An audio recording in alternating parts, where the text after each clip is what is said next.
Frieren Beyond Journey's End is a must-read for fantasy fans. Recently, it was announced that the fantasy adventure manga Frieren Beyond Journey's End will be getting the anime treatment this fall, and it just happens to be readable on the Feast manga app.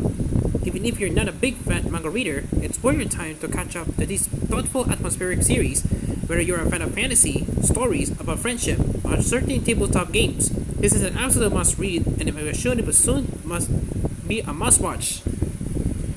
What happens after? The journey is over, the day is saved, the heroes receive their reward, and life goes on. But what really happens next? Frieren Beyond Journey's End, as suggested by the title, examines that for most of the party members, a few decades remain to enjoy life and fill out the bucket list. But one quest can change so much for the entire world. Half a century later, the same hero statues remain, sometimes cared for, sometimes forgotten. Promises made may or may not be kept. Enter ways of life may be unturned in ways the locals take for granted decades on, but our eponymous elf is in a position to see that trajectory play out.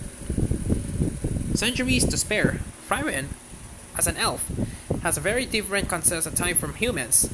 She points out to her traveling companions the 10 years she spends with them constitutes 1 in 100 of her life so far. Once those companions begin to change and die, she realizes that her concept of a life has altered how she relates to others.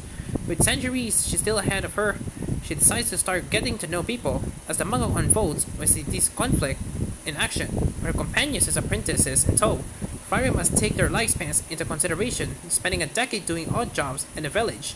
Waiting on just 2-year prison sentence is no longer an option.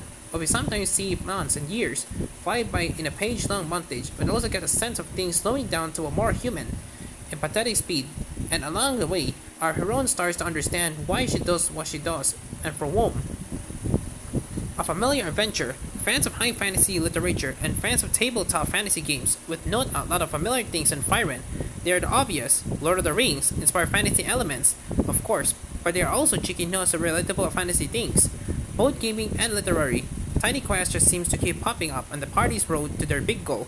Some party members are primarily invested in getting dates, while others are waiting to watch those dates happen.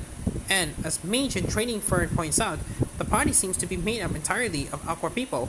The heartfelt story, human touch, dashes the humor, and beautiful art weaves together to tell a cozy, slow burn fantasy tale as Frieren and her new party make their way to their goal. We learn more about their both parties, and there's plenty of manga to read before the anime airs, so we can be ready this September.